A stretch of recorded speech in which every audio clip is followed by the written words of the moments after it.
Our story begins with a small convenience store that can travel between the apocalypse and reality, a place we might expect to be torn to shreds by zombies. But as it turns out, the shop possesses an absolute defense trait, allowing the owner to sell cheap instant noodles and water at high prices. In this dangerous wasteland, he is about to build his own commercial empire. At this very moment, however, things are looking quite different. He sits holding a burning hot phone, listening to his girlfriend's cold voice telling him it's over. It seems that after 3 years of graduating, he has cycled through 3 jobs and failed to save a single penny. His girlfriend, unable to endure his poverty any longer, has reached her limit. She leaves him for a wealthy man named Wang Hao. After the call ends, he sits slumped on a stool, feeling utterly defeated by life. To pay for his parents' medical bills, he had accumulated a debt of 350,000, and yet his parents passed away regardless. All he has left is this struggling little shop. But suddenly, the world begins to spin, and as the atmosphere shifts around him, he realizes he has been transported to the end of the world. Through the window, he sees a horde of zombies, and they have noticed the shop too.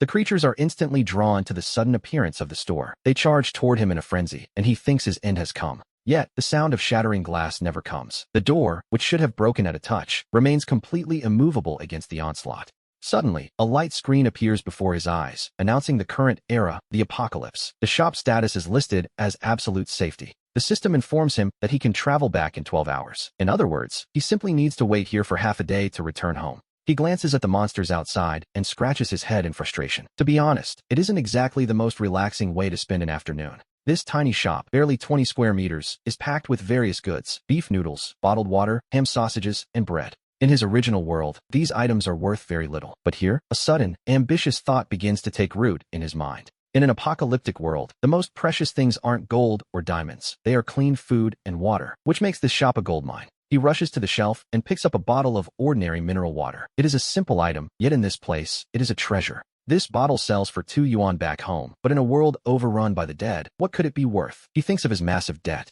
He remembers his girlfriend Zhang Qian's cold parting words on the phone. With a new sense of purpose, he twists open the bottle. He takes a long, deep gulp of the water. What he needs to do now is use these 12 hours to earn his first fortune. He begins to calculate. 1 bottle of water for 1 gram of gold? No, that's far too little. 1 bottle for 10 grams of gold. And 1 pack of instant noodles for 100 grams. He forces himself to stay calm, realizing he needs actual customers first. With a dozen zombies blocking the entrance, no survivor would dare approach, but he refuses to simply wait for 12 hours. His gaze falls upon the braised beef noodles, and a plan begins to form. In this world filled with rust and decay, what could be more lethal than the aroma of steaming noodles? He plugs in the kettle and presses the switch to boil water. The kettle begins to gurgle. To his surprise, there is still electricity. It seems this system-bound space is entirely independent of the outside world. The water boils quickly, and a rich, overpowering fragrance instantly explodes within the shop. To be honest, it smells incredible. He can't help but swallow his own saliva. But a problem arises. How can he send this irresistible scent out into the world?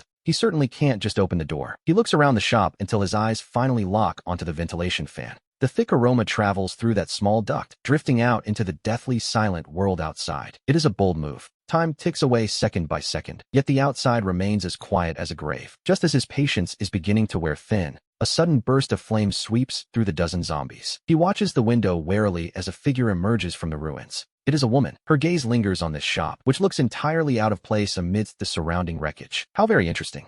She wonders who would dare open a shop in such a hellish place. She moves to enter, but a second later, she hits an invisible wall. She assumes he is an awakened and that this barrier is his ability. After a moment of silence, she introduces herself as Nightingale. She asks our shopkeeper, Xiaogua, for the price. When he mentions gold, she scoffs, asking who uses such useless junk these days. He remains firm, stating he only accepts gold. Seeing his stubborn attitude, Nightingale raises her hand and fires a small flame at him. The spark flies toward his face, only to vanish the moment it touches the barrier, which, naturally, changes the tone of the conversation. He calmly asks if they can talk business now. Nightingale relents, asking Bosqua for the price of the noodles. His answer? 100 grams. 100 grams of gold. Why don't you just rob me? She exclaims. Even if gold is as worthless as scrap metal now, it doesn't mean it's just lying around. Xiaogua simply replies that she doesn't have to buy it. After that, he ignores her completely and begins eating the noodles he just prepared. The sound of him slurping the noodles is exceptionally piercing in the silence. Nightingale's throat moves involuntarily. She can't even remember the last time she had a hot, fresh meal. Usually, she survives on scavenged canned goods and energy bars that she manages to find among the ruins. Those things can sustain a life, but they offer no pleasure to the palate. At that moment, her stomach lets out a soft, traitorous growl. Though the sound is faint, in this quiet environment, it might as well be a thunderclap. Nightingale's cheeks are instantly stained with a flush of red. Xiaoguo acts as if he didn't hear a thing, continuing to enjoy his delicious noodles. She sheepishly asks if she can pay him back later since she lacks the gold. He tells her the shop doesn't offer credit. He isn't here for charity, and besides, in less than 12 hours, he will be gone. Who knows if Nightingale would even return with the gold in time. Finally, we see him finish the very last bite of his meal. He lets out a satisfied burp, casually grabs a ham sausage from the shelf, and flicks it through the air with his finger. It carves a perfect arc through the sky, a gesture as casual as feeding a stray cat on the street. Nightingale's body instantly freezes in place. To her, this feels like blatant contempt. However, her reason tells her that she should immediately pick up that sausage and eat it. Time seems to freeze as she struggles with her pride. To be honest, it is a difficult choice to make in such a desperate world. 5 seconds later, hunger defeats dignity. In just 3 bites, the ham sausage is gone. "This is my sincerity," she says, promising to return. She agrees to the price of 100 grams of gold for a bowl of noodles. "Wait for me." She drops those 2 words and prepares to leave. With her abilities, finding a survivor settlement or an old bank vault to get 100 grams of gold shouldn't be too difficult. But just as she turns, Xiaoguo calls out to her. Without any rush, he pulls out a can of Coca-Cola from behind the counter. The legendary Coke, a drink that was everywhere before the apocalypse, but in today's world, it is a treasure beyond compare. It is more luxurious than the finest wine. 50 grams of gold for a can, he says. Before she can even respond, he opens another package. He tears open a bag of spicy strips. These are cheaper, 30 grams a bag. Cold Coke, spicy snacks, and hot soup, a true feast in hell. Before the apocalypse, these 3 items were just a cheap snack combo, but now, they represent the ultimate temptation for Nightingale. Her fists clench at her sides until her knuckles crack. She warns him to have enough stock ready before her figure finally vanishes. She is going to get gold, right now, immediately. Meanwhile, we see that Xiaoguo's dimension travel still has 10.5 hours of cooldown. He begins to inspect his inventory. 10 cases of instant noodles, 15 cases of bottled water, and plenty of spicy strips and sausages. Everything he could need is there. He even manages to find 5 eggs tucked away in a corner. Suddenly, a black bag appears in the distance, containing over 200 grams of gold. The system asks if he permits the item to enter. The safety zone's barrier waits for his command. After he silently grants permission, the black bag is lifted by an invisible hand. It floats through the air and lands softly at his feet. Seeing this, Nightingale's pupils contract sharply once again. To her, this man seems even more mysterious and powerful than she first imagined. After checking the payment, he prepares the goods. He sets out the beef noodles, the chilled Coke, and the spicy strips right in front of Nightingale's watchful eyes.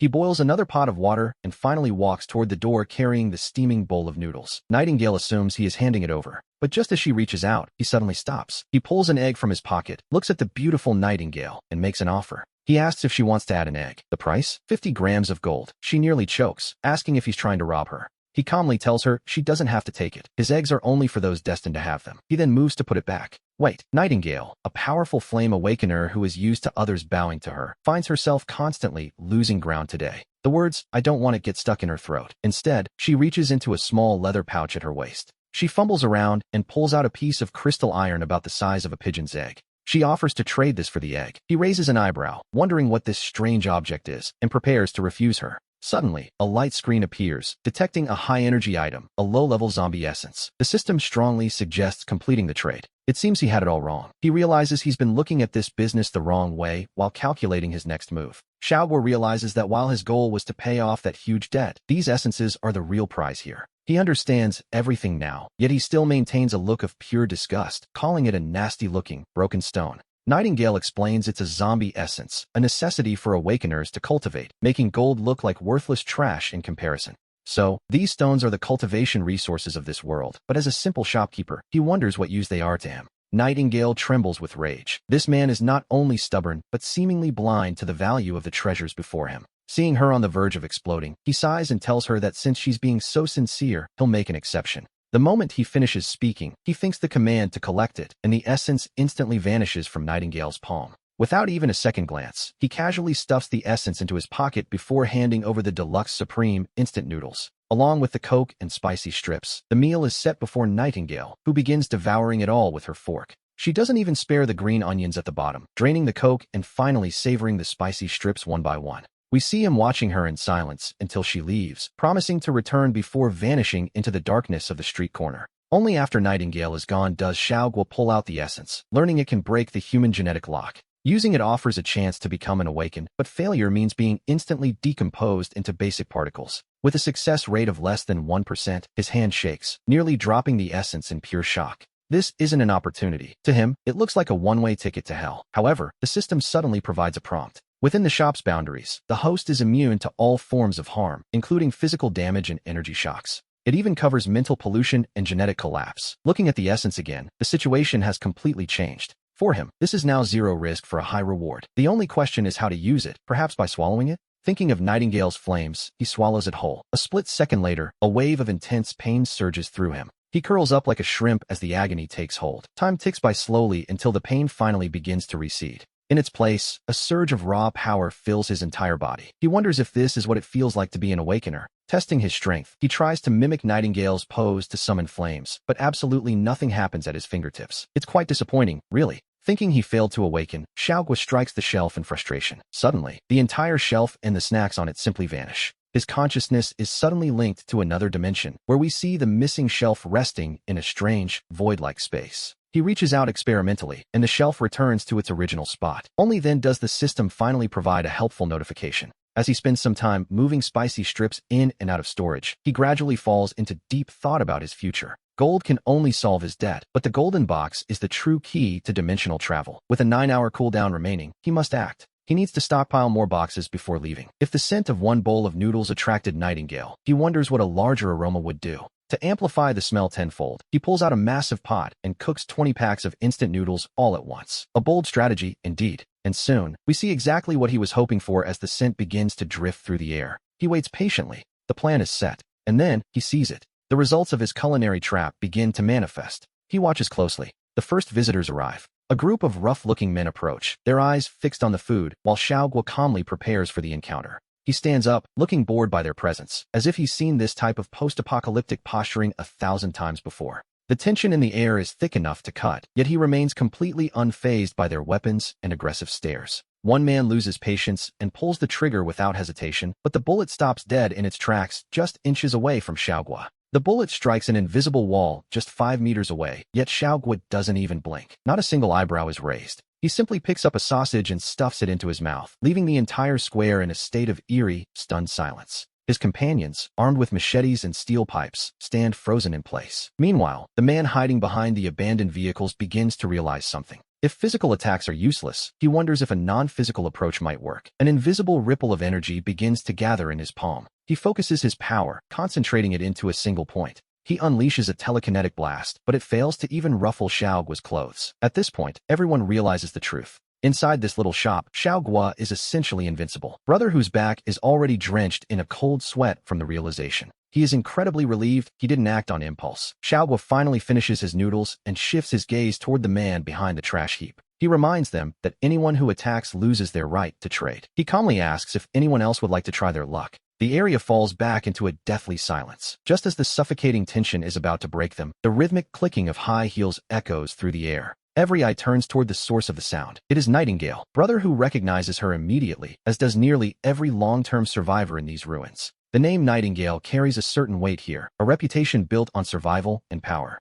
They wonder why a top-tier awakener who wields flames as a weapon would appear here. She remarks that Xiaogua has certainly caused quite a stir. She warns the others to drop their foolish ideas. To be honest, their scrap metal weapons are useless if even she can't scratch this shop. The square falls into a stunned silence once more. Brother who takes a deep breath and steps out from the shadows. He spreads his hands to show he is unarmed, and the other lurkers in the corners begin to reveal themselves as well. Ignoring the others, Nightingale pulls several items from her belt. We see 3 shimmering gold bars, each weighing about 100 grams. She demands biscuits, canned meat, and water, essentially anything that is easy to carry and store for a long journey. For a top-tier hunter, these ready-to-eat industrial foods are the most rational choice for survival. Xiaogua enjoys doing business with smart people. He quickly produces compressed biscuits and tins of luncheon meat for the trade. The transaction is completed perfectly under the watchful eyes of the crowd, and Nightingale takes her supplies before vanishing into the darkness. Every gaze in the square refocuses on Xiaogua, but this time, the murderous intent and testing have vanished completely. Now, only pure longing remains. Xiaogua asks if they understand the rules, gold or gold boxes in exchange for food. The man from before can no longer endure the hunger. He crawls forward and throws himself at Xiaogua's feet in desperation. He begs for forgiveness, pleading for just a single bite of food or a sip of soup. His 2 companions quickly follow suit. They kneel and beg for mercy, but the surrounding survivors feel no sympathy, only relief that they weren't the ones who acted impulsively. Xiaogui simply repeats that those who attacked have lost their right to trade, and he turns his back on them. His gaze sweeps across the crowd, asking who else is ready. Brother Hu steps forward, presenting a gold box with both hands. With a mere thought, the box vanishes into Xiaogui's pocket. Without a word, he prepares 3 large bowls of noodles and ham. Brother Hu holds the bowl, feeling a warmth he hasn't known in ages, and the 3 men immediately bury their faces in the food. They inhale the meal like a storm. Seeing the first successful trade, the others can no longer contain their desperation. Shouts erupt as everyone tries to trade at once. Even the man who attempted the sneak attack earlier approaches with 2 gold boxes. He doesn't dare look Xiaogui in the eye. Xiaogui takes the boxes expressionlessly and hands him a bowl of noodles. Once the floodgates of trade are opened, they cannot be closed. Some bring gold jewelry, while others offer gold boxes of various sizes. Soon, a pile of over a dozen gold boxes grows under the counter, and the giant pot of noodles begins to dwindle. But then, the 3 men who were denied trade descend into a state of exile-driven madness. If they can't eat, no one will. One lunges at a frail survivor, sending noodles and soup splashing across the ground. The other survivors stop eating immediately. They stare at the madman who broke the peace with cold, angry eyes. Xiaogui stops serving and watches the farce unfold. Suddenly, a streak of fire erupts. Before the man can even scream, he is instantly transformed into a pile of drifting ash. His 2 companions follow him into oblivion just as quickly. In less than 3 seconds, all 3 have vanished from the world. They were gone forever. Nightingale slowly stepped out from the shadows, remarking that she simply despises those who break the rules. Xiaogui took a can of cola from the freezer and tossed it to her, saying nothing as he continued to stir the noodles. The trading continued in absolute harmony. Brother Hu and his men finished every drop of their soup, leaving not a single trace behind. More survivors emerged from the corners of the ruins, and the shelves of the small shop began to empty at a staggering speed. No one complained about the prices, and no one dared to cause trouble. Eventually, every single item in the shop was sold out. Nightingale crushed her empty can and approached Xiaogui, noting his new fortune and asking when he might return. He didn't know. She gave him one last deep look before vanishing into the night. Once everyone had left, a profound silence settled over the square. With a thought, Xiaogui opened his dimensional storage. Inside sat over 100 kilograms of gold and 33 mysterious gold boxes. He knew consuming the boxes would bring agonizing pain, yet he didn't hesitate for a second. He swallowed them all at once. This time, the sensation was beyond mere pain. It was an overwhelming surge of energy that would have torn him apart outside the shop. Through the peak of that agony, he absorbed every last drop of power. Finally, he gained the ability to move the shop between worlds. We see that while he expected to be torn apart by zombies, the shop itself possessed a trait of absolute, unbreakable defense. And so, he began selling ordinary instant noodles and water at high prices, turning common goods into priceless treasures in this wasteland. In this dangerous world, he was building a commercial empire. But we must return to where it all began, with a phone call. Xiaogui held his overheating phone as his girlfriend's cold voice delivered the blow. She wanted to break up. It was over. After 3 years and 3 different jobs, he had no savings to show for it. She couldn't endure his poverty any longer. She left him for a wealthy man named Wang Hao. After the call ended, Xiaogui sat on a stool, feeling utterly defeated and alone. He had spent everything on his parents' medical bills, racking up a massive debt, only for them to pass away and leave him this shop. But in that moment of despair, the world began to spin. As the atmosphere shifted, he realized he was no longer in his own reality. Looking through the window, he saw a horde of zombies. They, too, were drawn to the mysterious shop that had suddenly appeared. We see that in the next second, the world outside goes mad as the undead charge toward him. He thought he was finished, but the sound of shattering glass never came. The door, which should have broken at the slightest touch, remained perfectly still. At that moment, a glowing screen materialized before his eyes. It displayed the current status, Apocalypse Era. The shop's condition was listed as absolute safety, with a dimensional travel feature. The system noted that he could return home in 12 hours. This meant that as long as he stayed inside for half a day, he could escape this nightmare. Xiaogui glanced at the monsters outside and scratched his head in frustration. His tiny shop, barely 20 square meters, was packed with ordinary goods. There were rows of beef noodles, bottled water, sausages, bread, and biscuits. In his own world, these items were worth very little, mere pocket change, really. But here, a bold idea began to take root in the back of his mind. He realized that in a dying world, the most precious things aren't gold or diamonds. No, the true treasures are clean food and water. He rushed to the shelf and grabbed a bottle of the most common mineral water imaginable. Back home, this bottle cost only 2 yuan. He wondered what it might be worth in a world overrun by the walking dead. He thought of his massive debt and the cold way Zhang Qian had ended things over the phone. To be honest, he had nothing left to lose. He twisted the cap and took a long, hard gulp of water. He decided to use these 12 hours to earn his very first fortune. He began calculating the exchange rates in his head. Would 1 bottle of water be worth a gram of gold? No, that seemed far too low. perhaps 10 grams of gold for a bottle of water and 100 grams for a pack of instant noodles. It was an ambitious plan, to say the least. He forced himself to stay calm, realizing he needed actual customers first. With a dozen zombies blocking the door, no survivor would dare approach. But he refused to simply sit and wait for 12 hours. His gaze eventually landed on a package of braised beef noodles, and a plan formed. In a world filled with the stench of rust and decay, he asked himself, what could be more powerful than the aroma of hot soup? He plugged in the kettle and flipped the switch. As the water began to bubble and hiss, he noticed something quite peculiar. The shop still had electricity. It seemed this system-bound space was entirely independent of the outside world, a little sanctuary of its own. The water boiled quickly, and soon, a rich, savory aroma exploded within the shop. Even Xiaoguo found himself swallowing hard at the scent. But a new problem arose. How could he lure the survivors in by sending this irresistible fragrance exactly where it needed to go? He knew he couldn't just open the door to let the scent out. After pacing the shop, his eyes finally locked onto the exhaust fan. Soon, the rich aroma drifted through that small vent and out into the silent, dead world. Time began to slip away, second by second. Outside, the silence remained absolute and heavy. Just as his patience was beginning to wear thin, a sudden burst of flame erupted. The fire swept through the dozen zombies instantly. Watching warily through the window, we see a woman whose gaze is fixed on this strange shop. The building looked entirely out of place amidst the surrounding ruins. She found it interesting that someone actually dared to open a shop in this hellhole. She paused for a moment before deciding to head inside. She looked at him and asked if he was also an awakened, assuming this was his power. After a brief silence, she introduced herself as Yi Ying. Xiaoguo simply pointed to the noodles and waited for her to ask the price. When he mentioned gold, she scoffed, asking who would use such useless junk in this day and age. He remained firm. He only accepted gold. Seeing his stubborn attitude, Yi Ying raised her hand and flicked a small flame directly toward his face. It was a warning, of course.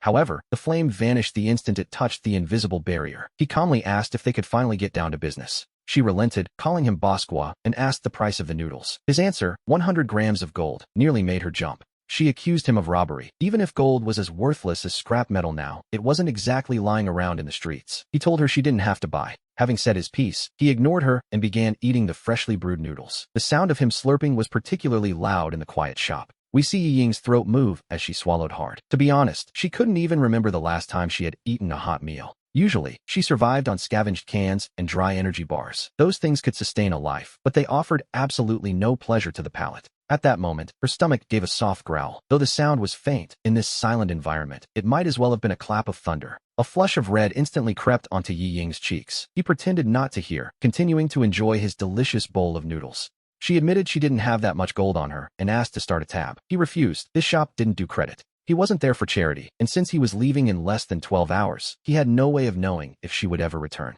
Finally, he finished the last bite of noodles and let out a satisfied burp. He turned back toward the shelves to consider his next move. He reached onto a shelf, grabbed a ham sausage, and with a casual flick of his finger, sent it flying through the air in a perfect arc. The gesture was so effortless it felt like he was feeding a stray cat on the street. Yi Ying froze instantly, feeling the weight of his blatant disregard. It was a moment of pure contempt, yet her reason told her she should pick up that sausage and eat it immediately. Time seemed to stand still. Finally, after 2.5 seconds, hunger triumphed over dignity. In just 3 bites, the ham sausage was gone, completely devoured. She told him this was her sincerity. 100 grams of gold for a bowl of noodles, a fair price for anyone. She told him to wait. Leaving those words behind, she turned and left. With her abilities, finding a survivor settlement or an old bank vault to get some gold wouldn't be difficult. But before she could get far, Xiaoguo called out to her. He wasn't finished, and he moved with a calm that suggested he held all the cards. He slowly pulled out a can of cola, the legendary beverage that was once found everywhere before the world ended. In today's world, however, it was a luxury far greater than any fine wine. He told her it was 50 grams of gold per can, not waiting for a response. Instead, he tore open a pack of spicy strips, noting these were cheaper at 30 grams a pack. Icy cola and spicy snacks. It was quite the combination.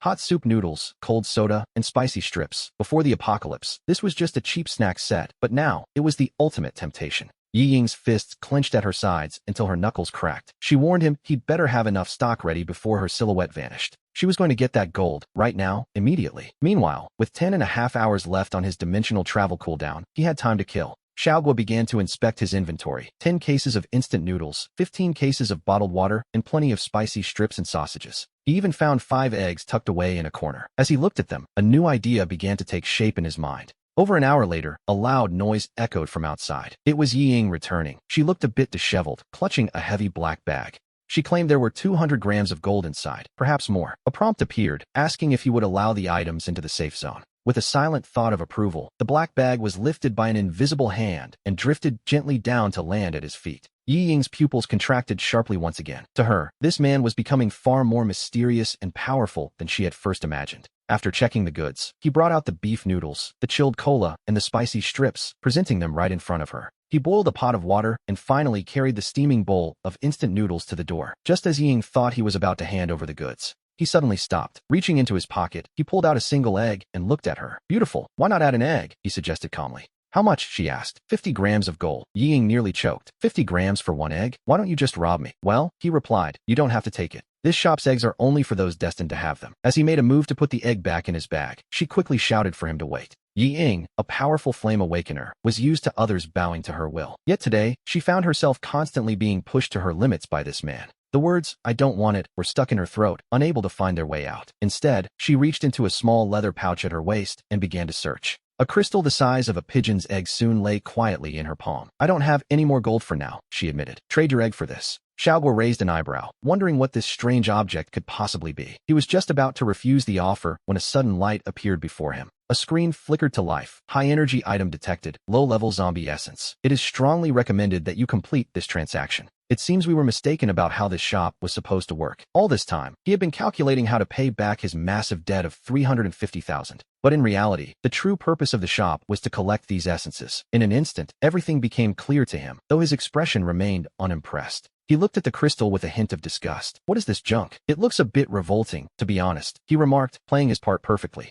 "This is an essence from a zombie's brain," she explained. "It's a necessity for an awakener's cultivation. Gold isn't even fit to be mentioned in the same breath. So, these crystals were the cultivation resources of this world. But I just run a shop," he thought to himself. "What use do I have for such a thing?" Yi Ying was trembling with rage. This man was not only stubborn and difficult to deal with, but he was also apparently blind to the value of rare treasures. Seeing that she looked ready to explode at any second, he let out a long sigh. Fine. Since you're being so sincere, I'll make an exception just this once." As soon as the words left his lips, he gave a silent command to collect it. The essence vanished from Yi Ying's palm in the blink of an eye. Without even giving it a second glance, he casually stuffed the crystal into his pocket. Then, he finally presented the deluxe egg-topped supreme noodles to her. Along with the cola and spicy strips, the meal was placed before Yi Ying. She grabbed the fork and began to eat ravenously, not even sparing the green onions at the bottom. She finished the cola in one long draft before finally tearing open the spicy strips, eating them one by one as she savored the entire experience. We watch as she finishes her meal in silence. "I'll be back," Yi Ying says, before turning away and vanishing into the shadows of the street corner. Once she is gone, Xiaoguo pulls out the crystal. It is a low-level zombie essence, capable of breaking the locks of human genetic coding. Using it offers a chance to become an awakener, but failure means being decomposed into basic particles on the spot. The success rate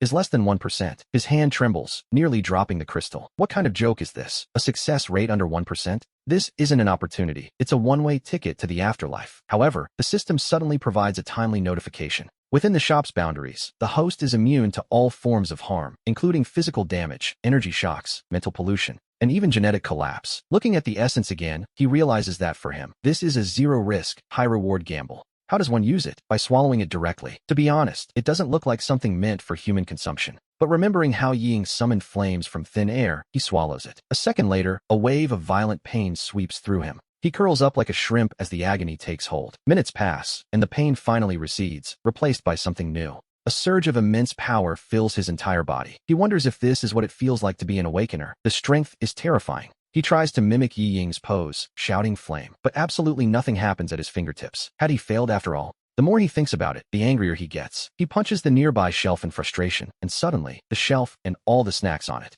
simply vanish. His consciousness is suddenly linked to another space, where the missing shelf is now sitting quietly. He reaches out his hand experimentally, and the shelf returns to its original position. Only then does the system provide a notification. Xiaoguo has awakened the dimensional warehouse, capable of storing items through thought alone. Current capacity, 1 cubic meter. As he spends some time moving a pack of spicy strips in and out of storage, he gradually falls into deep thought. Gold can solve his debt crisis, but these essences are the true currency of this world. With 9 hours left on his cooldown, he realizes he must stockpile more essences before leaving. If the scent of one bowl of noodles brought Yi Ying to his door, what would happen if that scent were 10 or 20 times stronger? He pulls out a massive pot and prepares 20 packs at once. Finally, he turns the exhaust fan to its maximum setting. This is his version of a Buddha jumps over the wall feast for the apocalypse. 3 blocks away, inside an abandoned Building, a young man huddles in a corner while a scarred man cleans his gun. Nearby, a man wearing glasses speaks up with a worried tone.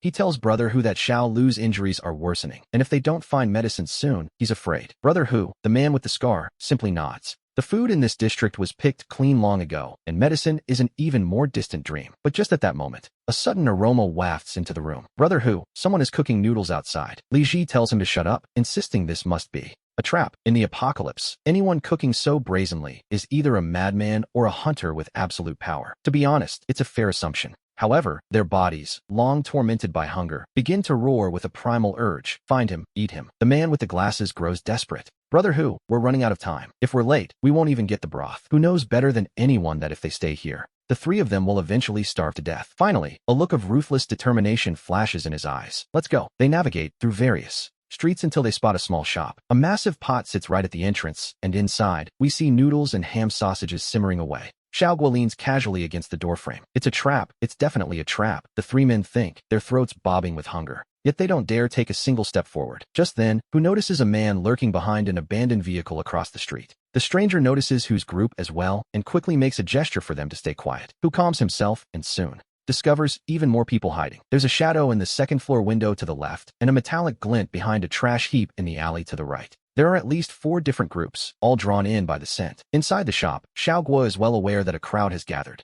You've all been watching for so long, aren't you hungry? His voice isn't loud, yet it reaches the ears of every person lying in wait. However, there is no response. He fishes a piece of ham sausage out of the pot and pops it into his mouth. I'm open for business to make a living. I have noodles, water, and sausages here, plenty for everyone. Finally, the man behind the abandoned vehicle can no longer help himself. What's the price? He asks. Gold or essences? Everyone freezes for a moment. They can understand the essences, as those are the absolute hard currency of this world. But in the apocalypse, gold is worth less than a scrap of steel. At that moment, from behind the trash, a furious roar erupts from the shadows. Damn it, he's playing us. This kid has no intention of trading. Let's kill him and split everything in the pot. As those words hang in the air, the atmosphere becomes even more bizarre. We can almost see everyone present rapidly weighing their options. Xiaoguo, however, doesn't even look up from his bowl. You're welcome to try, he says calmly. But I should warn you, anyone who makes a move will lose their right to trade. You'll have to watch while everyone else enjoys their noodles and soup. The man behind the trash heap finally snaps. To hell with that. I don't believe in your ghost stories. He pulls out a shotgun, while 2 other men emerge behind him brandishing machetes and steel pipes.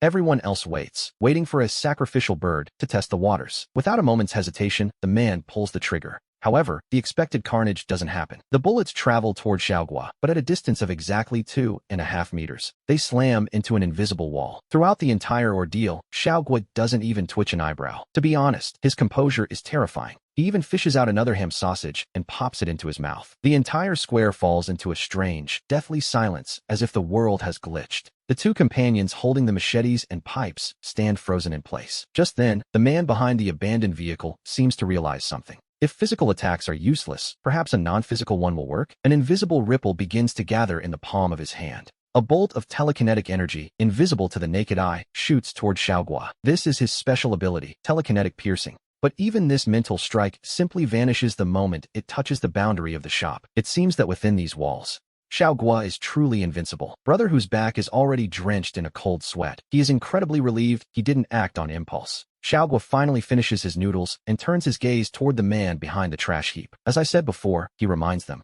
those who attack lose their right to trade. Now, does anyone else want to try? Once again, the area is plunged into a heavy, suffocating silence. Just as the tension is about to drive everyone mad, the rhythmic clicking of high heels echoes from the distance, drawing closer and closer. Every eye turns toward the source of the sound. It's Nightingale. Brother Hu recognizes her immediately, and he isn't the only one. In these ruins, any survivor who has lasted this long has heard of Nightingale. She is a top-tier awakened who uses fire as her weapon. What could someone like her be doing here? You've certainly caused quite a stir, she remarks, looking at the shop. There are always those who... Nightingale's voice cuts through the tension. I suggest those of you who don't believe in ghosts put away those useless thoughts. Forget your scrap metal weapons. Even, I couldn't leave a single scratch on this shop. The square falls back into a deathly silence. Brother Hu takes a deep breath, stepping out from the shadows with his hands spread wide to show he isn't a threat. One by one, the other lurkers begin to reveal themselves. Ignoring the crowd, Nightingale pulls several items from her belt. 3 gleaming gold bars, each weighing exactly 100 grams. I want biscuits, canned meat, and water, she says. Anything that is easy to carry and store. We see her priorities are purely practical. For a top-tier hunter like her, processed industrial food is the most rational choice for survival. To be honest, she knows exactly what she needs. Xiaoguo likes doing business with smart people. He quickly produces compressed biscuits, canned luncheon meat, and bottled water for her. The transaction is completed effortlessly under the watchful eyes of the crowd. Nightingale takes her supplies and vanishes back into the darkness. Now, every eye in the square is focused back on Xiaoguo. This time, the murderous intent is gone, replaced by a sense of pure, raw hunger. "It's your turn now," he says. "I assume you all understand the rules. Gold or gold boxes in exchange for food." Of course, those who attacked are excluded. The man who fired the shot can't take the pressure anymore and crawls toward Xiaoguo in desperation. "Boss, I was wrong. I was truly wrong. Please, just give me a bite of food. Even a sip of soup will do." He is truly a pathetic sight now. His two companions join him, kneeling and begging for mercy. The surrounding survivors feel no sympathy, only relief that they weren't the ones to act impulsively. "I told you, those who make a move lose their right to trade." Xiaoguo ignores their pleas and turns his gaze back to the rest of the crowd. Who else wants to trade? Brother who steps forward, producing a gold box. With a simple thought from Xiaoguo, the gold box vanishes into his pocket. Without a word, he turns and prepares 3 large bowls filled to the brim with noodles and ham sausages. As Brother who takes the bowl, he feels a warmth he hasn't known in a long time. The 3 men immediately bury their faces in their food.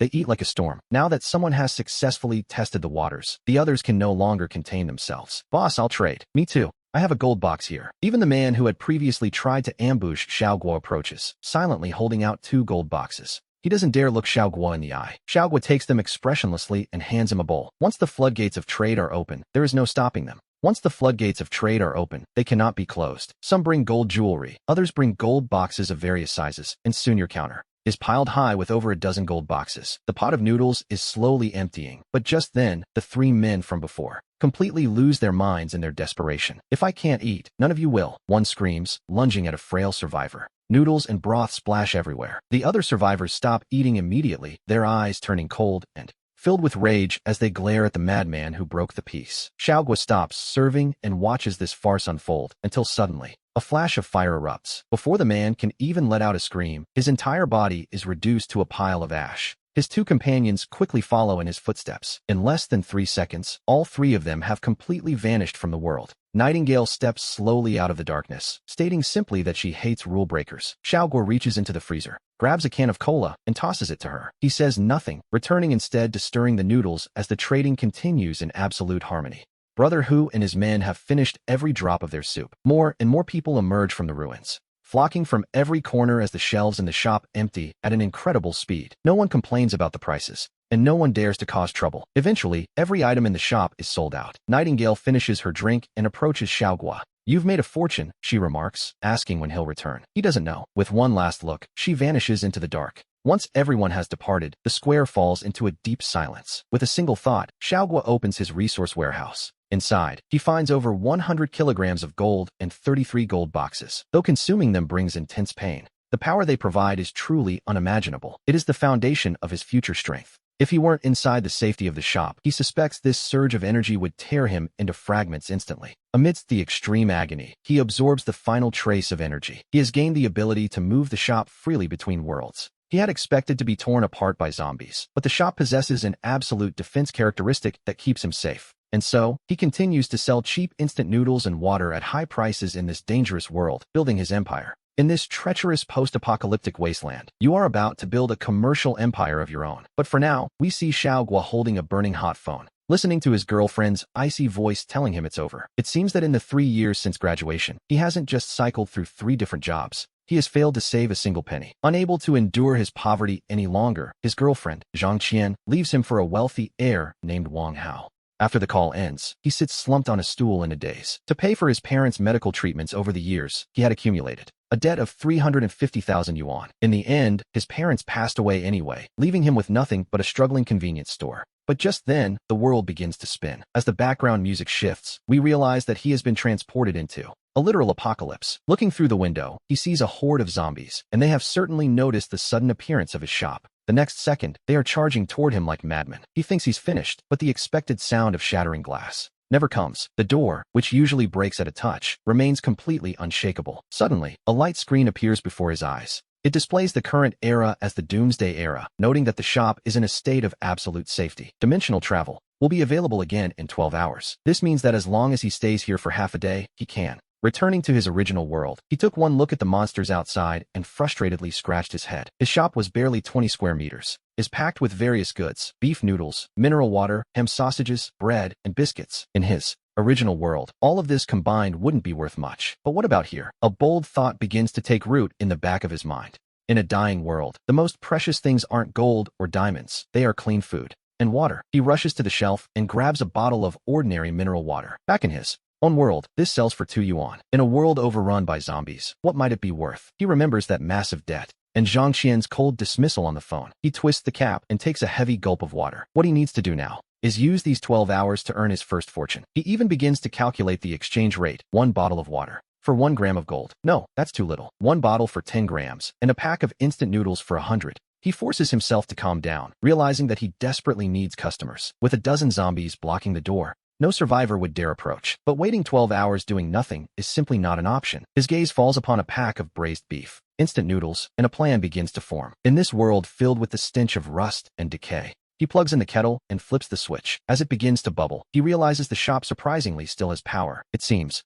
this system-bound space is entirely independent of the outside world. The water boils quickly, and soon, a rich, overwhelming aroma explodes within the shop. Even Xiaoguo can't help but swallow hard. But a problem remains. How can he send this irresistible scent outside without opening the door? He looks around the small shop until his eyes lock onto the exhaust fan. The thick fragrance begins to drift through that small vent, floating out into the silent, dead world outside. Time ticks away, minute by minute, and the street remains eerily still. Just as his patience begins to wear thin, a burst of flames suddenly sweeps through the dozen zombies. He watches warily through the window. It's a woman. Her eyes scan the shop, which looks entirely out of place among the surrounding ruins. How interesting. Someone actually has the courage to run a shop in a place like this. She tries to walk inside, but a second later, she slams into an invisible glass wall. She assumes he isn't awakened and that this is his power. After a moment of silence, she introduces herself as Ying. When Xiaoguo tells her the price is gold, she is baffled. In this day and age, who would want such useless metal? But he is firm. He only accepts gold. Seeing his stubborn attitude, Ying raises her hand and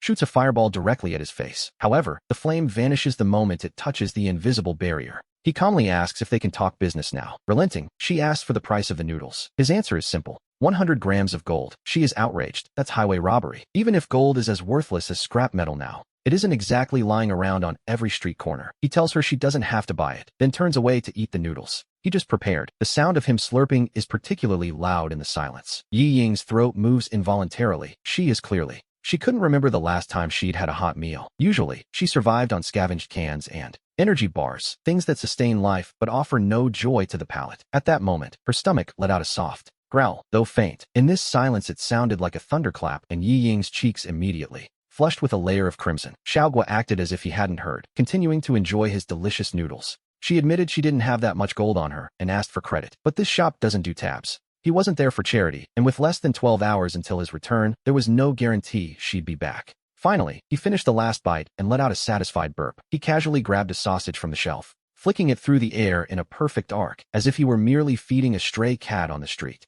Yi Ying's body froze. It was a moment of pure, naked contempt, yet her reason told her she should pick it up and eat it immediately. Time seemed to solidify in the air. Finally, after a few agonizing seconds, hunger defeated pride. In just 3 bites, the sausage was gone. She told him this was her show of sincerity. 100 grams of gold for a bowl of noodles, a fair price for all. Wait for me. She dropped those words and turned to leave. With her abilities, finding a survivor camp or an old bank vault to secure a mere 100 grams of gold wouldn't be difficult. But then, he called out to her. Wait, he said slowly, pulling out a can of cola, the legendary beverage, something found everywhere before the end of the world. But today, it was more luxurious than the finest wine. 50 grams of gold for this, he noted. Before she could respond, he tore open a pack of spicy strips. These are cheaper, 30 grams a pack. Cold cola, spicy snacks, and hot soup. This cheap trio from the old world now represented the ultimate temptation. To be honest, it was almost cruel. Yi Ying's fists clenched at her sides until they creaked. You'd better have enough stock ready, she warned before vanishing. She was going to get that gold, right now. Meanwhile, the Dimension Hop still had 10.5 hours on cooldown.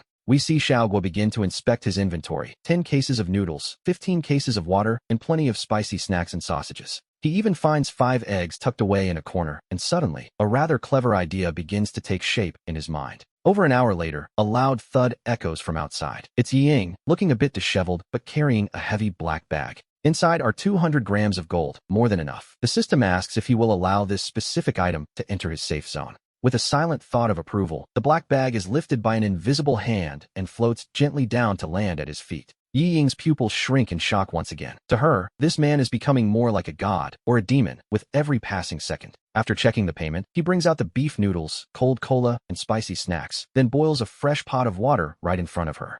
Finally, he carries the steaming bowl of noodles toward the door. Just as Yi Ying reaches out, thinking he's about to hand it over, he suddenly stops and pulls an egg from his pocket. He looks at her and asks if the lady would like an egg with her meal. How much, she asks. 50 grams of gold, he replies. She nearly chokes, asking why he doesn't just rob her at that price. He calmly tells her she doesn't have to buy it. His eggs are only for those destined to have them. He starts to put it away. Wait, Yi Ying, a powerful flame awakener used to having others submit to her, has done nothing but suffer setbacks today. The words, "I don't want it," get stuck in her throat. Instead, she reaches into a small leather pouch at her waist and begins searching. A crystal the size of a pigeon's egg now lies in her palm. She admits she has no more gold, but offers this for the egg. Xiaoguo raises an eyebrow, wondering what this junk is. He is just about to refuse the trade when a screen suddenly appears. It detects a high-energy item, a low-level zombie essence. The system strongly suggests that he complete this transaction immediately. He realizes then that he had it all wrong. He had been looking at his shop's potential through a very narrow lens. While he was worried about paying off his debt back home, the true purpose of this shop was to collect these powerful crystals. In an instant, everything clicks, yet he maintains a look of pure disgust, asking why she's offering him such a gross-looking rock. She explains it's a crystal from a zombie's brain, essential for an awakener's cultivation. Gold, she notes, isn't even fit to be compared to it. He scoffs, acting as if the crystal is worthless. If this is a cultivation resource, what use does a simple shopkeeper have for such a thing?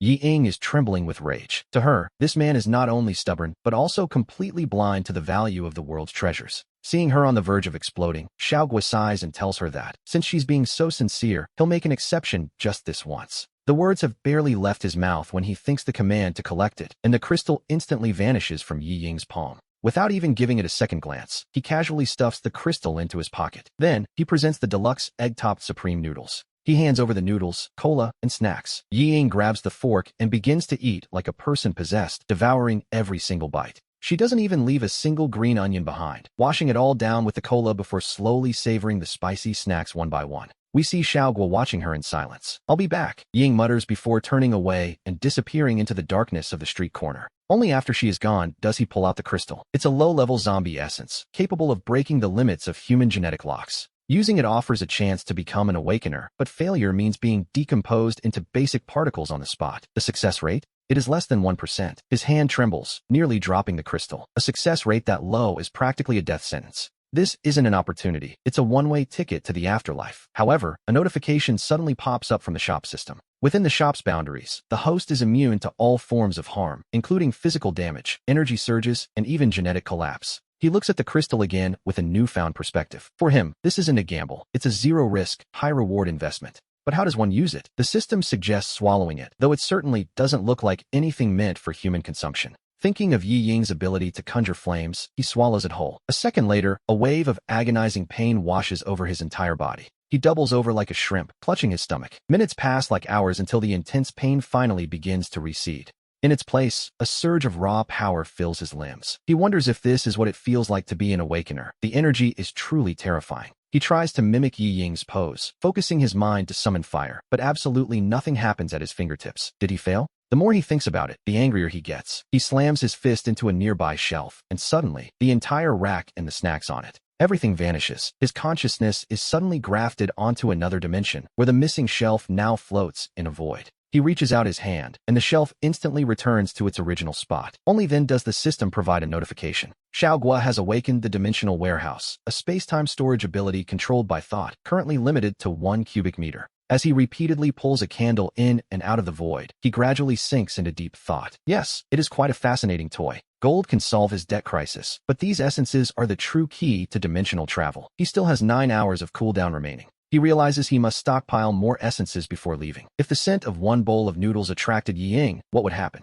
If he amplified that scent 10 or 20 times, he pulls out a massive pot and drops in 20 packs of instant noodles at once. Finally, he turns the exhaust fan to its maximum setting. This is his doomsday Buddha jumps over the wall. 3 blocks away, inside a ruined building, a young man huddles in a corner while a man with a facial scar meticulously wipes down a gun barrel. The man with the scar is known as Brother Hu. Brother Hu knows that the food in this neighborhood was scavenged long ago, and finding medicine is nothing more than a pipe dream. But just then, a rich aroma wafts inside. Brother Hu, someone is cooking noodles outside, one of them exclaims. Shut your mouth, Li Ji tells him, certain that this is a trap. In the apocalypse, anyone cooking so openly is either a madman or a hunter with absolute power. However, their bodies, tormented by hunger for so long, begin to let out a collective roar. Their instincts scream to find the source and eat. Brother Hu, we're running out of time. If we're late, there won't even be soup left. Who knows better than anyone that if they stay here, the three of them will eventually starve. Finally, a look of fierce determination flashes in his eyes. They navigate through the streets until they spot a small shop with a massive pot sitting right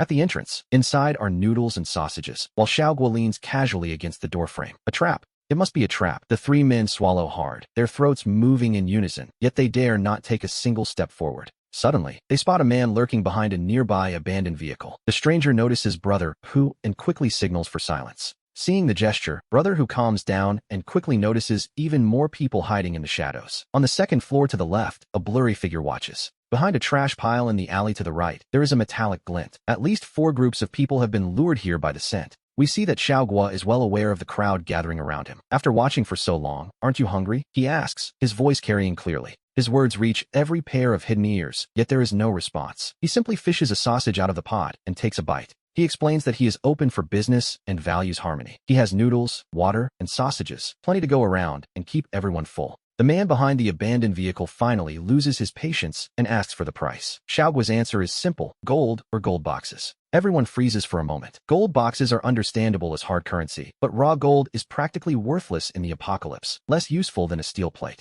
Suddenly, a roar erupts from behind the trash pile. A man screams that they are being played and that the kid has no intention of trading. Kill him, and we split the food, he yells. With those words, the atmosphere on the street becomes decidedly more tense. While everyone else is calculating their odds, Xiaoguo continues eating his noodles without even looking up. You can certainly try, he says calmly. He warns them that anyone who makes a move will lose their right to trade, forced to watch while others enjoy the hot soup and noodles. The man behind the trash pile can't take it anymore. Cursing, he pulls out a shotgun, while 2 others emerge behind him with machetes and pipes. The crowd waits for this early bird to test the shopkeeper's strength. Without a moment's hesitation, the man pulls the trigger. However, the bullet stops dead in midair. About half a meter away from Xiaoguo, it strikes an invisible wall and falls harmlessly. Throughout the entire ordeal, Xiaoguo hasn't even twitched an eyebrow. To be honest, he seems more interested in his lunch than the gunfire. He even picks up another sausage and stuffs it into his mouth. The entire square falls into a strange, hauntingly silent state of shock. The 2 companions holding the machete and steel pipe are frozen in place. Meanwhile, the man behind the abandoned car seems to realize something.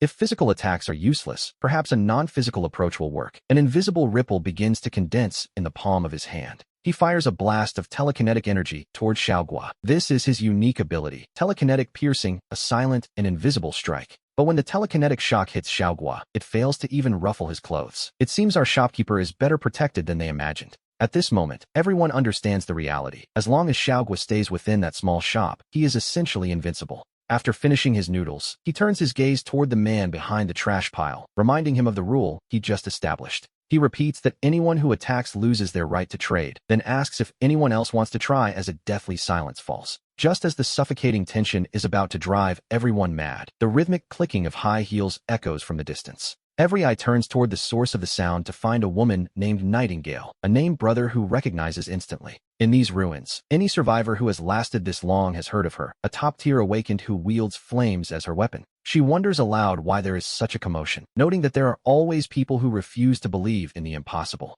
She advises everyone to put away their wicked thoughts, claiming that even she couldn't leave a scratch on this shop. The square falls silent once more as Brother Hu takes a deep breath and steps out from the shadows. He spreads his hands to show he is unarmed, and slowly, other lurkers begin to reveal themselves from the corners. Ignoring the others, Nightingale pulls 3 shimmering gold bars from her belt, each weighing a solid 100 grams. She demands biscuits, canned goods, and water, anything that is easy to carry and has a long shelf life. For a top-tier hunter like her, ready-to-eat industrial food is the most rational choice for survival in the wastes. Xiaoguo, who clearly enjoys doing business with smart people, quickly produces compressed biscuits, luncheon meat, and bottled water. The transaction is completed effortlessly under the watchful eyes of the crowd before Nightingale vanishes back into the darkness. Everyone's attention refocuses on Xiaoguo, but this time, the killing intent has been replaced by pure, desperate hunger. He tells them it is their turn, reiterating the rules: gold or gold boxes for food, though the attackers are naturally excluded. The man who fired the shot can no longer maintain his bravado and collapses, begging for mercy. He pleads for just a single bite of food or a sip of soup, while his two companions join him in kneeling for forgiveness. The surrounding survivors feel no sympathy, only relief that they weren't the ones who acted on impulse. After declaring that they have lost their eligibility, Xiaoguo ignores them entirely, his gaze sweeping over the crowd to ask who else wants to trade. Brother Hu is the first to step forward, producing a gold box. With a simple thought, Xiaoguo watches as the box vanishes into his pocket. Without a word, he turns and prepares 3 large bowls, filling them to the brim with noodles and ham sausages for the waiting men. As Brother Hu holds the bowl, feeling a long-forgotten warmth, the 3 men bury their faces in the food, eating with a desperate, frantic hunger. Now that the first brave souls have eaten the crab, as they say, the others can no longer contain themselves, shouting that they have gold to trade too. Even the man who had previously attempted the sneak attack creeps forward, silently offering 2 gold boxes while refusing to meet Xiaoguo's eyes. Xiaoguo accepts them expressionlessly and hands over a bowl. Once the floodgates of trade are opened, we see they can never be closed again. Some bring out gold jewelry, while others produce gold boxes of various sizes, and soon, a pile of over a dozen boxes grows beneath the counter. The great pot of noodles begins to dwindle, but it is at this moment that the 3 original attackers fall into a state of total, bitter despair. Deciding that if they can't eat, no one will, one lunges at a frail survivor, sending noodles and broth splashing across the dusty ground. The other survivors stop eating immediately, their gazes turning cold and furious as they stare at the madman who dared to break the peace. Xiaoguo stops serving and watches the farce unfold, until, suddenly, a streak of fire erupts from the shadows. The man doesn't even have time to scream before he is reduced to a pile of ash, and his 2 companions quickly follow him into oblivion. In less than 3 seconds, the 3 of them have vanished from the world entirely, leaving nothing but a lingering heat in the air. Nightingale steps slowly out of the darkness, remarking that she simply hates rule breakers, prompting Xiaoguo to toss her a cold cola from the fridge. He says nothing, simply continuing to stir the pot as the trading resumes in a state of absolute, terrified harmony. Brother Hu and his men finish every last drop of their soup, while more people emerge from the ruins, drawn by the scent of real food. The shelves in the small shop empty at an incredible speed, no one complains about the price, and no one dares to cause a scene. Finally, with every item sold, Nightingale crushes her empty can and walks up to him, noting that he has made quite a fortune today. She gives him one last, deep look before vanishing into the night, leaving the square to fall into a heavy, profound silence once more. With a simple thought, Xiaoguo opens his dimensional storage to find over 100 kilograms of gold and 33 golden boxes. He knows that consuming these boxes brings agonizing pain, yet without a moment's hesitation, he swallows them all at once. This time, it isn't just pain, but an unimaginable surge of power that would likely tear him to pieces if he weren't inside the shop. Amidst this extreme agony, we see him endure until the very last thread of energy is finally absorbed into his body. He has gained a shop capable of traveling between the apocalypse and reality. Originally, he feared being torn apart by zombies. But the shop possesses an absolute defense, allowing him to sell cheap instant noodles, water, and sausages at staggering prices. In this perilous wasteland, he is destined to build a commercial empire of his own. But first, we must look back. We return to the moment he held a burning phone, listening to his girlfriend's cold voice telling him it was over. After 3 years and 3 failed jobs, he had no savings left, and his girlfriend could no longer endure his poverty. She left him for a wealthy man named Wang Hao. After the call ends, Xiaoguo sits on a stool in total dejection. To pay for his parents' medical bills, he had gone 350,000 into debt, yet they passed away regardless. He was left with nothing but a struggling small shop until suddenly, the world began to spin and tilt around him. As the atmosphere shifts, he realizes he has arrived in a wasteland. Through the window, he sees a horde of zombies. The creatures are instantly drawn to the mysterious shop and begin charging toward him with a terrifying, mindless hunger. He thinks he is finished, but the sound of shattering glass never comes. The fragile door now stands completely unshakable. A light screen appears before his eyes, informing him that he is in the Doomsday era and his current status is active. The shop is under absolute protection, and he can use the dimensional shuttle again in exactly 12 hours. This means if he can just wait here for half a day, he can return home. He looks at the monsters outside and scratches his head. His tiny shop is packed with ordinary goods, beef noodles, bottled water, ham sausages, bread, and simple biscuits. In his original world, these items were worth very little, but here, they are more precious than life itself. A single thought begins to take root in the depths of Xiaoguo's mind. In a world of ruins, the most precious treasure isn't gold or diamonds. No, it is clean food and water. He rushes to the shelves and grabs a bottle of the most ordinary mineral water imaginable. In his original world, this bottle cost a mere 2 yuan. In this zombie-infested wasteland, we have to wonder what it might be worth now. He recalls the crushing 350,000 yuan debt and Zhang Qian's cold voice saying it was over. He twists the cap open. He takes a massive, defiant gulp of water. His goal now is to use these 12 hours to earn his first fortune, and he is already calculating. He wonders if one bottle of water for a gram of gold is too little. Perhaps one bottle for 10 grams of gold would be better. And a pack of instant noodles? That should be worth 100 grams. He forces himself to stay calm, knowing he needs customers first. With a dozen zombies blocking the entrance, no survivor would dare approach, but he refuses to simply wait for 12 hours in silence. His gaze falls upon the braised beef noodles, and a plan begins to form. In a world filled with the stench of rust and decay, nothing is more lethal than the aroma of hot soup. He plugs in the kettle, and the water begins to bubble and hiss. To his surprise, the shop still has power. It seems this system-bound space is entirely independent of the dying world outside. The water boils quickly, and soon, a rich, aggressive fragrance explodes within the small shop. It is a scent from a better time. Even Xiaoguo can't help but swallow his saliva. But a problem remains. How can he send this irresistible scent out into the street? Opening the door is out of the question, of course. He paces the shop until his eyes finally lock onto the ventilation hood. The thick aroma travels through the small duct, drifting out into the silent, desolate world beyond the walls. Time ticks away, second by second, yet the outside remains draped in a deathly, unnerving silence. Nothing seems to be happening. Just as his patience reaches its limit, a sudden burst of flame sweeps through the dozen zombies. He watches the window warily. A woman appears, her eyes scanning this shop that looks so utterly out of place amidst the surrounding ruins. It's a strange sight, truly. She finds it amusing that someone would dare open a shop in this hellhole. She moves to enter, but a second later, she slams into an invisible glass wall. She asks if he is an awakened and if this barrier is his power. He remains silent. She introduces herself as Ying and asks Xiaoguo about the price, though she's skeptical about using gold in this day and age. He calmly informs her that in this shop, he only accepts gold. Seeing his firm attitude, Ying decides to test him. She raises her hand and sends a burst of flame flying toward his face, but the fire vanishes the moment it touches the barrier. Xiaoguo asks if they can finally talk business. Ying sighs and asks how much he wants for a bowl of instant noodles. He asks for 100 grams of gold. She is outraged, claiming it's a robbery, even if gold is as worthless as scrap iron now. He simply tells her she doesn't have to buy it. Without another word, he turns away and begins eating the noodles himself.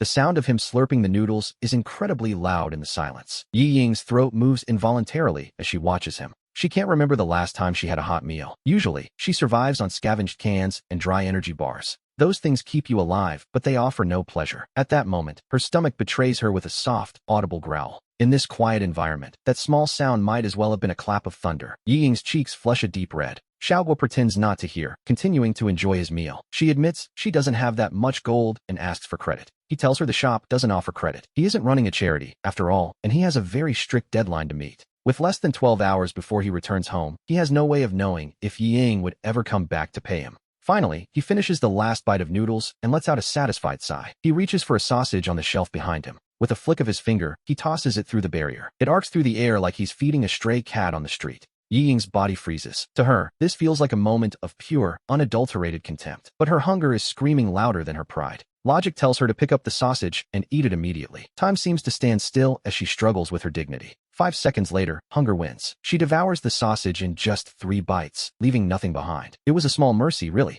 He tells her this is his gesture of sincerity, 100 grams of gold for 1 bowl. She tells him to wait and turns to leave. With her abilities, she just needs to find a survivor settlement or an old bank vault to find the gold he requires. Finding 100 grams of gold wasn't exactly a difficult task for her, but then Xiaoguo called out to stop her. He unhurriedly reached out and pulled out a can of cola. It was the legendary beverage that was everywhere before the apocalypse, but in today's world, it was a luxury far greater than any fine wine. He told her it was 50 grams of gold per can, and before Yi Ying could even respond, he tore open a pack of spicy strips, noting these were cheaper at 30 grams. Chilled cola, spicy snacks, and hot instant noodles. This trio was the cheapest meal set before the world ended, yet now it represented the ultimate temptation. We see Yi Ying's fists clenching until her knuckles cracked. She warned him to have enough stock ready before her figure vanished into the distance. She was going to get that gold right now. Meanwhile, the dimensional travel ability still had 10.5 hours left on its cooldown. Xiaoguo began to inspect his inventory. 10 cases of noodles, 15 cases of water, and plenty of spicy strips and sausages. He even found 5 eggs tucked away in a corner, and at that moment, a rather profitable idea began to take shape in his mind. Over an hour later, a loud noise echoed outside. It was Yi Ying. She looked a bit disheveled, but she was holding a black bag. She claimed there were at least 200 grams of gold inside. Xiaoguo silently authorized the item to enter his safe zone. as if held by an invisible hand. The black bag rose into the air and drifted slowly until it landed softly right at his feet. Yi Ying's pupils contracted sharply once again. To her, this man was becoming far more mysterious and powerful than she had first imagined. After checking the goods, he brought out the beef noodles, the cold cola, and the snacks. Then, right in front of Yi Ying, he boiled another pot of water. Finally, he carried the steaming bowl of noodles toward the door, and just as she thought he would hand the items over, he suddenly stopped. He pulled an egg from his pocket, looked at her, and asked if she'd like to add it. She asked the price, and he calmly requested 50 grams of gold. She was stunned. 50 grams for a single egg? It was highway robbery. He simply told her she didn't have to take it, claiming his eggs were only for those destined to have them. He started to put it back. Yi Ying, a powerful fire type awakened who was used to others bowing to her, found herself constantly losing ground today. The words, "I don't want it," were stuck in her throat, unable to be spoken. Instead, she reached for a small leather pouch at her waist. She reached into her pouch and pulled out a crystal the size of a pigeon's egg, which lay quietly in her palm. "I don't have any more gold for now," she said, offering the stone for the egg. Xiaoguo raised an eyebrow, wondering what this strange object even was. Just as he was about to refuse the trade, a light screen flickered to life. It detected a high-energy item, a zombie essence, and strongly recommended that he complete the transaction immediately. It seems he had misunderstood the true purpose of his shop all along. While he had been constantly worrying about how to pay back his massive debt, the shop's real goal was to collect these essences. In an instant, everything clicked into place, yet he kept a look of disdain on his face. "What is this junk? It looks quite disgusting," he remarked. Yi Ying explained it was an essence from a zombie's brain, a necessity for awakened ones to cultivate. Gold, she noted, wasn't even fit to shine its shoes. So, these crystals were the cultivation resources of this world. But what use did a shopkeeper have for them? Yi Ying was trembling with rage. This man was not only stubborn, but seemingly oblivious to the value of the world's greatest treasure. We see him look at her, sensing she was about to explode, and he let out a long sigh. Fine, since you're being so sincere about it," he said, "I'll make an exception just this once." As soon as the words left his lips, he thought the command to collect and the essence instantly vanished from Yi Ying's palm. Without even glancing at it, he casually stuffed the crystal into his pocket. Then, he finally delivered the Supreme Deluxe Egg Edition noodles, along with the cola and snacks, to Yi Ying. She grabbed the fork and began to eat ravenously, not even sparing the green onions at the bottom of the bowl. She downed the cola in one go before finally tearing open the spicy strips, eating them one by one, while Xiaoguo watched her in silence. "I'll be back," Yi Ying muttered before turning away to melt into the darkness of the street corner. Only after she had gone did Xiaoguo pull out the crystal. It was a low-level zombie essence, capable of breaking the human genetic lock. Using it offered a chance to become an awakened, but failure meant being decomposed into basic particles on the spot. The success rate was less than 1%. His hand shook, nearly dropping the crystal. A success rate under 1%? To be honest, that sounded less like an opportunity and more like a one-way ticket to hell. However, the shop suddenly flashed a prompt. Within the shop's boundaries, the host was immune to all forms of harm, including, but not limited to, physical effects. It listed everything: energy shocks, mental pollution, and genetic collapse. Looking at the essence in his hand, he realized that for him, this was a zero-risk, high-reward gamble. As for how to use it, he had to swallow it, though it didn't look particularly edible. But remembering how Yi Ying had summoned flames from thin air, Xiaoguo swallowed it whole. A second later, a violent pain surged through his entire body, leaving him curled up like a shrimp. As the minutes ticked by, the agony finally began to recede. In its place came a surge of overwhelming power. He wondered if this was what it felt like to be an awakened. It was a terrifying and raw energy. He tried to mimic Yi Ying's pose, shouting for flames, but absolutely nothing happened at his fingertips. How frustrating. Thinking he had failed to awaken, he punched the shelf beside him in anger. Suddenly, the shelf and all the snacks on it completely vanished. His consciousness was suddenly linked to another space, and there, floating in the void, was the missing shelf. He reached out his hand, and the shelf instantly returned to its original spot. Only then did the system provide a notification: awakened. Xiaoguo had unlocked the dimensional warehouse, capable of isolating space-time for mental storage. Current capacity, 1 cubic meter. As he spent some time moving a pack of spicy strips in and out of storage, he gradually fell into deep thought. To be honest, gold could only solve his debt, but these essences were the real key to dimensional travel. With 9 hours left on his cooldown, he knew he had to stockpile as many essences as possible before leaving. If the smell of one bowl of noodles brought Yi Ying, what would happen if he amplified that scent 10 or 20 times? He pulled out a massive pot and threw in 20 packs of noodles. Finally, he turned the exhaust fan to its highest setting. He called this his apocalyptic feast. 3 blocks away, inside an abandoned building, a young man huddled in a corner while a man with a facial scar sat nearby, carefully cleaning the barrel of his gun. The scarred man, known as Brother Hu, nodded grimly. The food in this neighborhood had been picked clean long ago, and medicine was an even more distant dream. But just then, a rich aroma drifted in. Brother Hu, someone is cooking noodles outside. Shut up, Li Ji told him. He was certain this was a trap. In the apocalypse, anyone cooking so brazenly was either a madman or a predator. They were either hunters with absolute power or prey. But his body, already tortured by hunger, let out a series of low growls. Find him and eat him, his instincts screamed. Li Ji's eyes narrowed as he urged. Brother Hu, we're running out of time. If we're late, there won't even be soup left. Brother Hu knew better than anyone that if they stayed here, the three of them would eventually starve. Finally, a flash of ruthlessness crossed his eyes. Moving quickly, they crossed several streets until they spotted a small convenience store. There, a massive pot sat right in front of the shop. Inside the pot were noodles and ham sausages, while Xiaoguo leaned casually against the doorframe. It was a trap. It had to be a trap.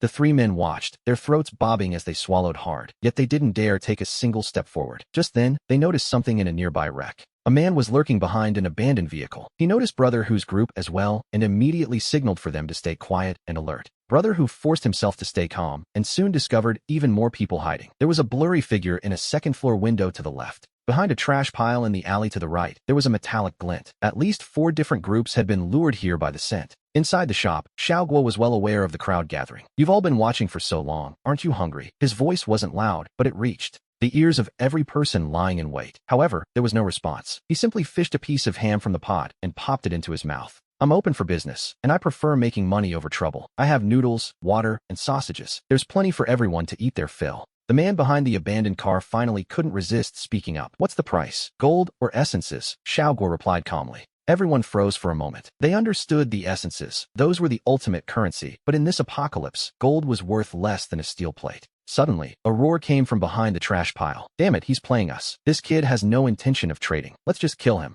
We'll split everything in the pot. As soon as those words were spoken, the atmosphere on the street became incredibly tense and strange. While everyone else was calculating their chances, Xiaoguo continued eating his noodles without even looking up. You can certainly try, but let me warn you. Anyone who makes a move will lose their right to trade. You'll have to watch from the sidelines while everyone else enjoys their hot soup. The man behind the trash pile couldn't take it anymore. To hell with that. I don't believe in your threats. He pulled out a shotgun, and behind him, 2 more men emerged carrying machetes and steel pipes. Everyone else waited, watching for this first bird to test the shopkeeper's strength. Without a moment's hesitation, the man pulled the trigger. However, the bullet stopped abruptly just 2 meters away from Xiaoguo. It hit an invisible wall, yet Xiaoguo didn't even blink. To be honest, he didn't seem to care at all. He simply fished out another sausage and popped it into his mouth, leaving the entire square in a state of eerie, deathly silence. His 2 companions, still clutching their machetes and pipes, froze in place. Meanwhile, the man behind the abandoned vehicle realized something. If physical attacks were useless, he wondered about non-physical ones. An invisible ripple of energy began to gather in his palm. He launched a burst of telekinetic force toward Xiaoguo. This was his special ability, a telekinetic pierce designed to bypass armor. But when this mental shockwave hit Xiaoguo, it failed to stir even a single ripple in the air. It was completely ineffective. At that moment, everyone understood. Inside that shop, Xiaoguo was invincible. Brother Hu's back was already drenched in a cold sweat. He felt incredibly lucky that he hadn't acted on impulse. Xiaoguo finally finished his noodles and turned his gaze toward the trash pile. He reminded them that anyone who attacked would lose their right to trade. Then, he calmly asked if anyone else wanted to try. The area fell back into a heavy silence. Just as the tension was becoming unbearable, we hear the rhythmic clicking of high heels. The sound approached from the distance, and every eye turned toward the newcomer. It was a woman known as Nightingale. Brother Hu recognized her immediately. In these ruins, any survivor who has lasted long enough has heard that name before. Nightingale was a top-tier awakened who used flames as her weapon. No one expected someone of her caliber to appear here. She remarked that Xiaoguo had certainly caused quite a stir. She warned the others to put away their foolish thoughts immediately. She told them that their scrap metal couldn't hurt this shop, and frankly, neither could she. The square fell silent once again. Brother Hu took a deep breath and stepped out with his hands raised, showing he carried no weapons and meant no harm. The other lurkers began to emerge from the shadows as well. Ignoring the crowd, Nightingale pulled several items from her belt. She produced 3 shimmering gold bars, each weighing 100 grams. She wanted biscuits, canned goods, and water. She requested anything easy to carry and store. For a top-tier hunter, ready-to-eat supplies were far more valuable than gold. In this world, industrial food is the only rational choice. Xiaoguo, who always appreciates a smart business partner, quickly produced compressed biscuits, canned luncheon meat, and bottled water. The transaction was completed easily under everyone's watchful eyes, and Nightingale took the food. She turned and vanished into the darkness. Once again, every gaze in the square refocused on Xiaoguo, but this time, things were different. The killing intent had vanished, replaced by pure, raw longing. He told them it was their turn now, asking if they all understood the rules. Gold or golden boxes in exchange for food, though naturally, those who attacked were excluded. The man who fired earlier couldn't take the pressure anymore. He scrambled forward, throwing himself at Xiaoguo's feet, begging for forgiveness and just a single bite of food or a drop of soup. His two companions joined him, kneeling and pleading for mercy. Among the surrounding survivors, there was no sympathy, only relief that they hadn't been so reckless. Xiaoguo reminded them that he had already spoken. Those who strike lose their right to trade. With that, he simply stopped acknowledging them. His gaze swept over the crowd, asking who else wanted to trade. Brother Hu stepped forward, presenting a golden box with both hands. With a mere thought, the golden box vanished into Xiaoguo's pocket. Without a word, he turned and prepared 3 large bowls, filling them to the brim with noodles and ham sausages. As Brother Hu held the warm bowl, he felt a heat he hadn't known in years. The 3 men buried their faces in their bowls, inhaling the food like a storm. Seeing the first successful trade, the others could no longer restrain themselves. Shouts erupted as everyone clamored to trade their golden boxes. Even the man who had attempted the telekinetic sneak attack approached Xiaoguo. He silently offered 2 golden boxes, unable to meet Xiaoguo's eyes. Xiaoguo expressionlessly accepted them and handed him a bowl of noodles. Once the floodgates of trade were opened, they could not be closed. Some brought out gold jewelry, while others produced golden boxes of various sizes. Soon, over a dozen golden boxes were piled beneath the counter, and the giant pot of noodles began to dwindle. It was a rare moment of peace. But at that moment, the 3 men who had been banned from trading finally snapped. If they couldn't eat, they decided no one else would either. The leader lunged at a frail survivor, sending noodles and broth splashing across the ground. The other survivors stopped eating immediately. They turned their cold, angry gazes toward the madman who had broken the peace. Xiaoguo also stopped serving noodles to watch the farce unfold. Suddenly, a streak of fire shot through the air. The man didn't even have time to let out a scream before he was consumed. The man was instantly reduced to a pile of ash, and his 2 companions quickly followed in his footsteps. In less than 3 seconds, all 3 had vanished from the world entirely. Nightingale stepped slowly out of the darkness, noting that she simply hates those who break the rules. Xiaoguo took a can of cola from the freezer and tossed it to her. He didn't say a word, choosing instead to keep stirring the noodles in the pot. The trading continued in a state of absolute harmony. Brother Hu and his men finished their noodles, leaving not a single drop of broth behind. More and more people emerged from every corner of the ruins. Inside the small shop, the shelves were emptying at a truly staggering speed. No one complained about the prices, and no one caused trouble. Eventually, Xiaoguo sold every single item in the store. Nightingale tossed aside her empty cola can and walked up to him, asking when he'd return now that he'd made his fortune. He honestly didn't know. Nightingale gave him a long, deep look before vanishing back into the darkness. Once everyone had left, the square fell into a profound silence. With a single thought, we see him open his dimensional warehouse. Inside, he had collected over 100 kilograms of gold and 33 golden boxes.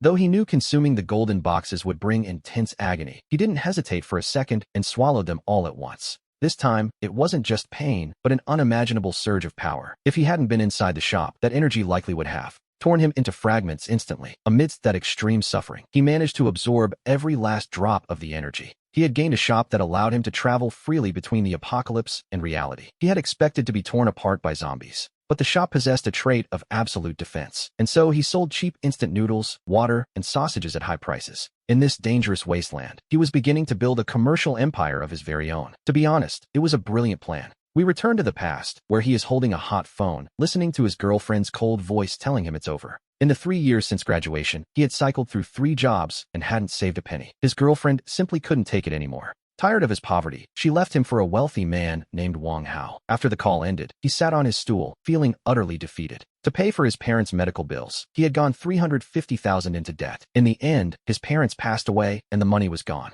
All he had left was this struggling little shop. But just then, the world began to spin as the shop's hidden potential finally awakened. As the atmosphere shifts, we see him realize that he has arrived in a wasteland. Looking through the window, he sees a terrifying horde of zombies. The creatures are immediately drawn to the sudden appearance of the shop, and a second later, they charge toward him in a mindless frenzy. He thinks it's the end. He waits for the sound of shattering glass, but it never comes. To be honest, he expected to be torn apart right then and there.